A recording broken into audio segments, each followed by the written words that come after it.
make good one here, and eventually we will like, subscribe, comment, all that good stuff. Help promote and rank up my channel. Greatly appreciate it. Want to get monetized by the end of the year? If we can do that, let's do it. You lose that battle 9 times out of 10. I'm here to review The Last of Us Part 1 and 2, or more accurately, Episode 1 and 2 of the HBO Max original series based off survival horror game franchise by Naughty Dog. I never played The Last of Us. It was a PlayStation exclusive, and I was an Xbox guy, but not a console wars type, where my system is better than yours. It's just everything had exclusives, and since I wasn't rich or middle class, I had to gravitate toward one that had more exclusives geared toward my interest. I've always been into survival horror games, Silent Hill, Resident Evil, State of Decay, Alan Wake, so a game like this would have been right up my alley. The Last of Us was a hit, and its sequel was the subject of controversy. Druckmann, Naughty Dog, pissed off a bunch of fans, consumers, gamers, customers, however you want to label them, are, according to some people, toxic fandom. Neil Druckmann is, from what I understand, an egotistical man, largely credited for the creation of The Last of Us, even though there were others, like Bruce Straley, if that's how you say it, who probably restrained some of Neil's less than favorable ideas that made The Last of Us 2 so upsetting to fans. But The Last of Us is pretty much zombie apocalypse instead of Plants vs. Zombies. They team up in the show. The fungus is all connected, as scary as the live-action Super Mario Brothers movie. But a more faithful adaptation.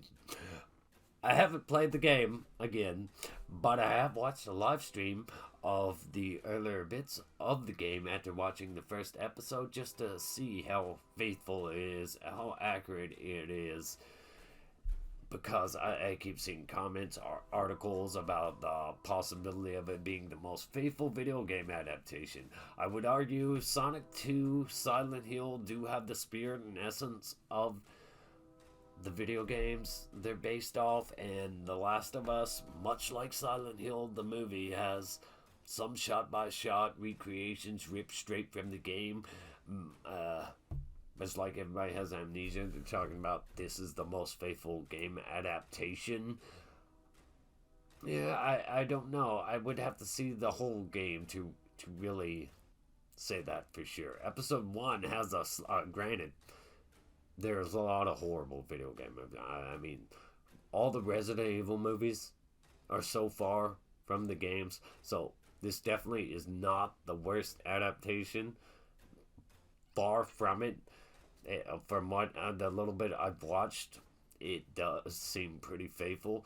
But back to my point, because I'm getting off track, damn it. Episode 1 has a slow start that just gives you just enough time with the characters to feel fearful for them. And this isn't a spoiler review. This is just, hey, I recommend this. These are reasons why.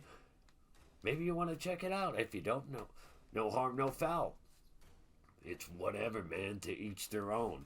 So, as I was saying, it gives you enough time with the characters to feel fearful for them when it all goes to hell.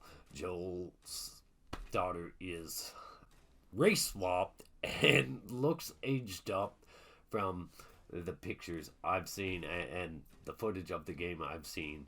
It's not a convincing version of Joel's daughter, if you want true accuracy to the games, but the actress does a convincing job of being a sweet, loving, smart daughter and displaying tense, fearful performances.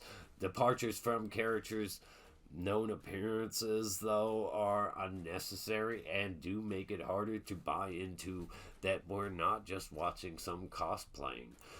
Pedro Pascal does a great job with emotional range in episode 1 before succumbing to one look, blue steel.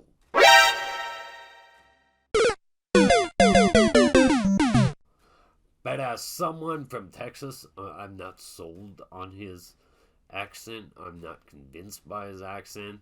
The first and second episode recreate moments perfectly from the video game environments. Grassy green, demolished cityscapes, creatures referred to as clickers have a Silent Hill inspired look to them.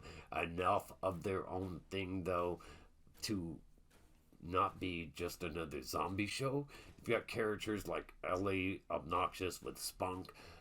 Tess, Joel have a no-nonsense approach to getting things done. There's a lot of visual beauty to behold in the debris amongst the bodies, ruins, dilapidated, collapsing interiors, floral, fungus. The show is visually stunning, but for characters like Joel, it just feels like they're going through the motions. Honestly, it feels like these characters are going through the motions. So I'm not connected with them. I'm not connecting with him. He's got nothing to strive for, and is so uninterested in hope for a better world, but is hell-bent on survival for some reason. I just can't really connect to that. Or the character Ellie. I don't like the casting choices, even though I'm not an original fan of the games or whatever. Just looking at the pictures and watching some of the clips, I don't think these were the best casting choices in terms of appearance. If you just look at the differences, you can see why any real fans of the game might have a problem with it. Stories change to alter during adaptations, enough to sell something new and keep it fresh for the built-in, already existing audience. Nailing appearance and personality is key to selling an adaptation to existing fans.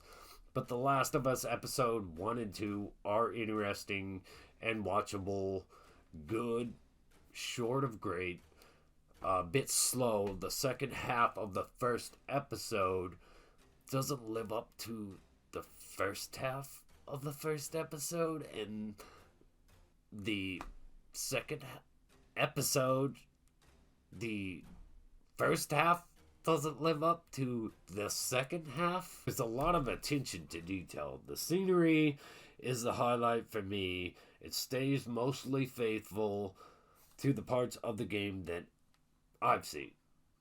Just the parts I've seen. So I haven't seen it all. I don't know how it's supposed to play out. I don't really want to know how it's supposed to play out. I kind of I'll watch more of the game after I watch more of the show, after I see more of the show, so I can draw those comparisons. But the shows Joe and Ellie, for me, could be better.